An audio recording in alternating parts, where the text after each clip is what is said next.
as all Automobilista 2 fans should know, is that Razer seem to have been focusing on adding a lot of American content to this game, and especially recently, because previously we had the Racing USA pack, which is still not really finished yet, which I will get into. And what they added previously are ovals, which you all should know about what they are. Kart cars, which were these Indy cars from the 90s, and the Cadillac DPI, which hopefully will get some more competitors soon. And then also came their own take on the modern Indy car, after a few issues there with it getting copyright striked by, I believe it was IndyCar who complained. And then you also got IMSA, who became officially licensed right after Le Mans got added. So that's quite interesting. And also now recently Stadium Super Trucks have been added, which are very cool car, which I actually made a video on. But all of these things have been added recently, but there's still one piece of American content which is missing. And it seems to be what will be in the Racing USA's final special pack, NASCARs. And what Renato's confirmed is that they will add their NASCAR from 2023, or at least one from 2023, 1992 and 1980, which are quite interesting years, because obviously 2023 is modern, 1980 is old, but 1992 is roughly the same time, or it is actually the year where the certain Generation 4 NASCARs came out. But why were they so special and why were they so popular? Well, that I will get into this video, because I will be discussing why Automobilista 2 maybe should get not the 1992 version but a bit later, but then also why really you should be happy that they get added. So now let's jump into Automobilista 2, and let me just talk generally about NASCARs from my knowledge, this era, and also like the passion in the Automobilista 2 community. So as we're in Automobilista 2 now, I can talk to you a bit about the ovals, because here Daytona is what I will be driving around. But that is, like, in my opinion, as a European, the most famous oval, or especially NASCAR oval, because you also have the Indianapolis oval, Indy 500, but that really isn't a oval as it's an oval, but it's not really a NASCAR oval in my opinion. But then when we get here, as I understand it correctly, you have a guy in the Automobilista 2 community and on Overtake called Tom Lehocky SVK from, according to Overtake, Slovakia, which is not America. But why he is significant, or she, why they are significant, is because they have made a lot of liveries for not just the Super V8, but a lot of other cars which are NASCAR based. Like you have here, you have all of these NASCAR stickers, and it looks a lot like a NASCAR. So that's one of the cool things I like about this guy, because he has, or this person, because they have made it for a lot of these liveries for a lot of different cars.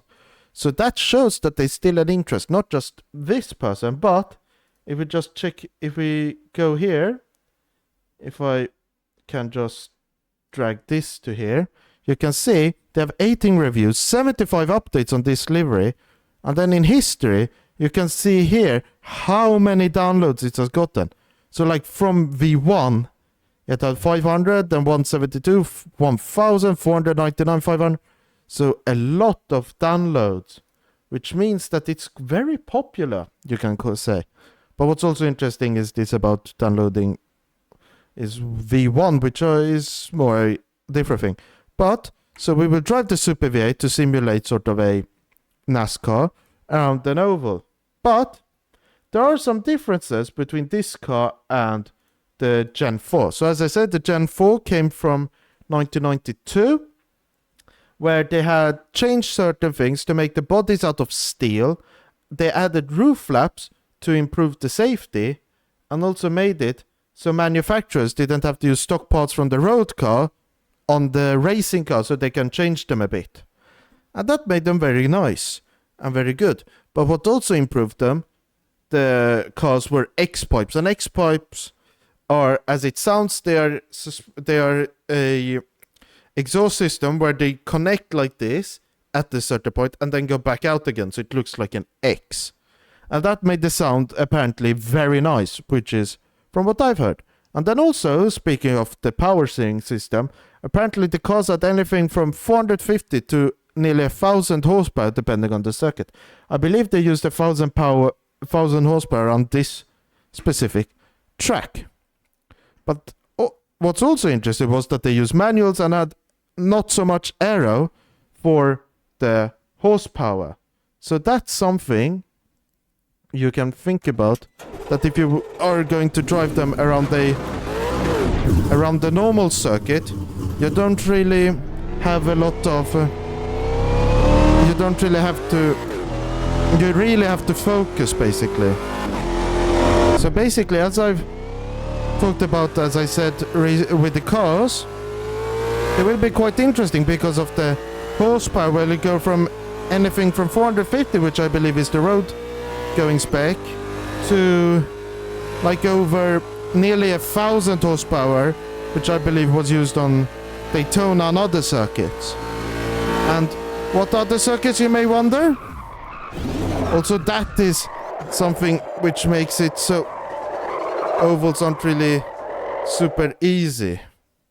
But the circuits I'm talking about are, well, I'm not really talking about multiple, but it's being rumored, or as actually seen in the files, so not leaked like Reddit likes to say, but it's been seen that there is a circuit called Pocono which might be added. And Pocono, if you don't know, is a interesting circuit which is a bit like Daytona with being a tri-oval, but not really a tri-oval in the same sense. Because here, the corners feel quite similar, or at least the two big corners, not this one.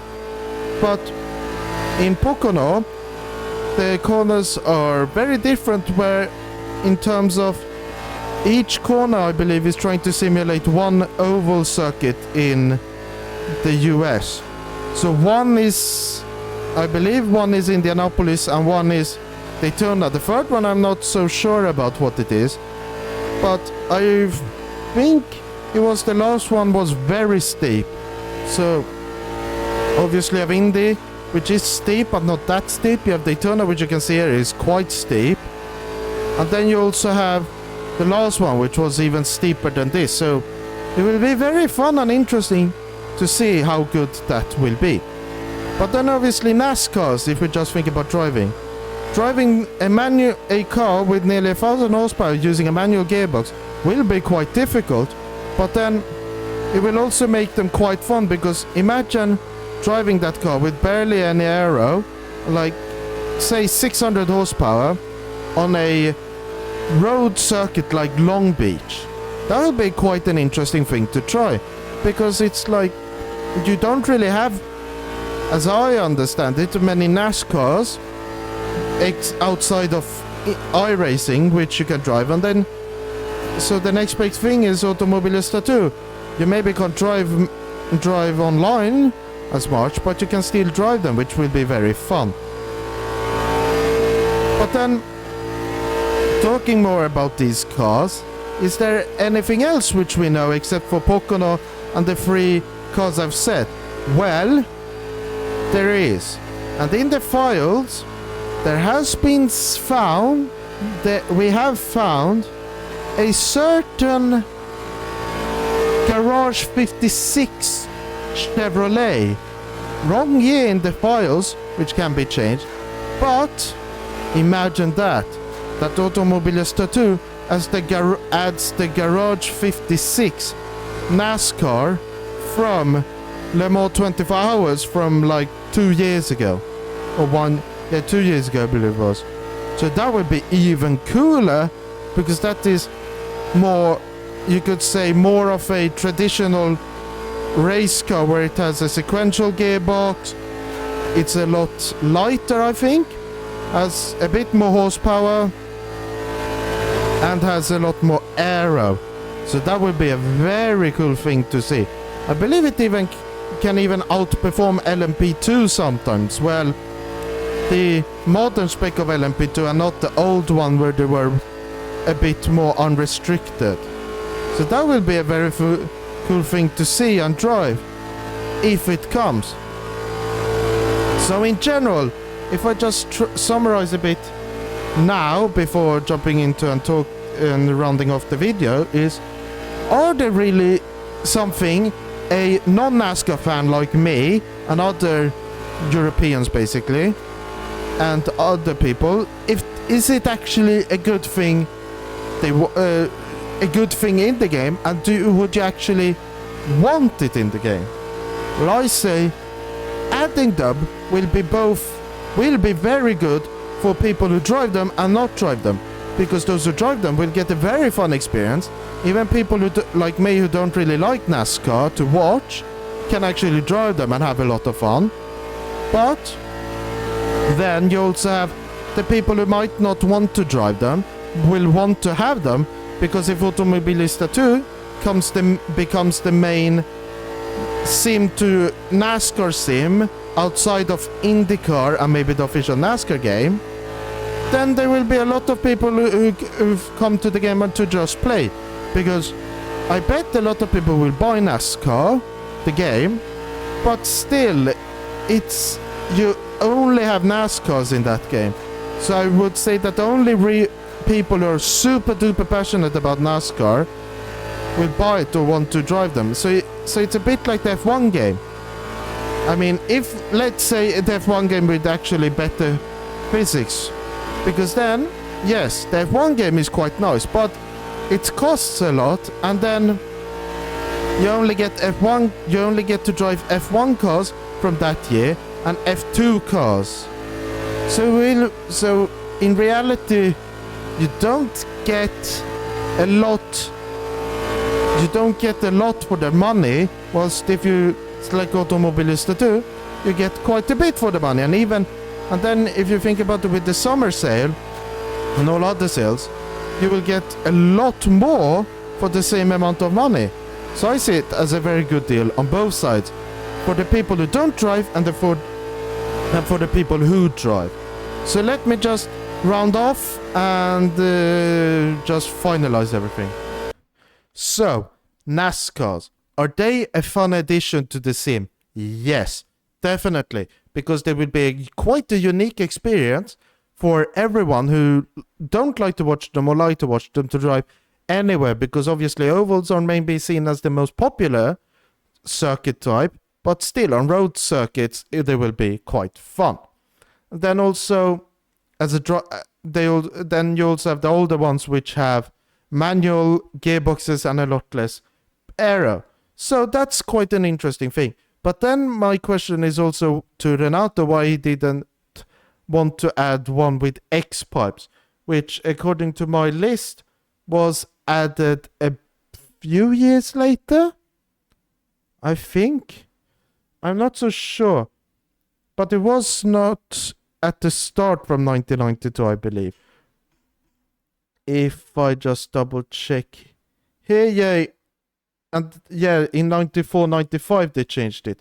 So we'll have to see there, but I would say they're good, and especially they're good for people as an addition for people to come into the game to just play them, and then it will bring more money into Razer and then add more things, be able for them to add more things, and it will in general be a better game.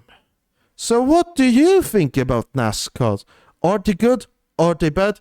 Do you want them in Automobilista 2? Or do you think Razer should focus on something else like Formula 1? Comment down below. And once you're done there, please hit the like button and also subscribe. My next video, we'll have to see what it's on. Because I was going to do a video on the Renato Ask Me Anything, which didn't seem to bring out so much. Basically only AI developments. and nothing really I can talk about and discuss like before. And that, I can just say this, that beta thing hasn't been reopened, which leads me to believe, and also Renato's activity on the forum has become a lot less, which leads me to believe that the beta cycle might start again. And if it starts at, like, let's say the start of April, which will be, actually the day of uploading this will be the 1st of April. So if there is nothing on Just Race or SteamDB database, and which shows the cycle hasn't started, but if there are things, means Razer are cooking, because it seems like Aston Martin will come with the GT3, GTE, GT4, and Valkyrie LMH Hypercar. All of these aren't really beta things because all of that is public information, but it really seems like it. I've tried to get a few words about how soon the cycle might start or what might come. The only word I've gotten is soon. No specified time. You'll have to see. I'll have to see. But until then, I've been Racing Legend. You've been my amazing viewers. Thank you for watching. Goodbye.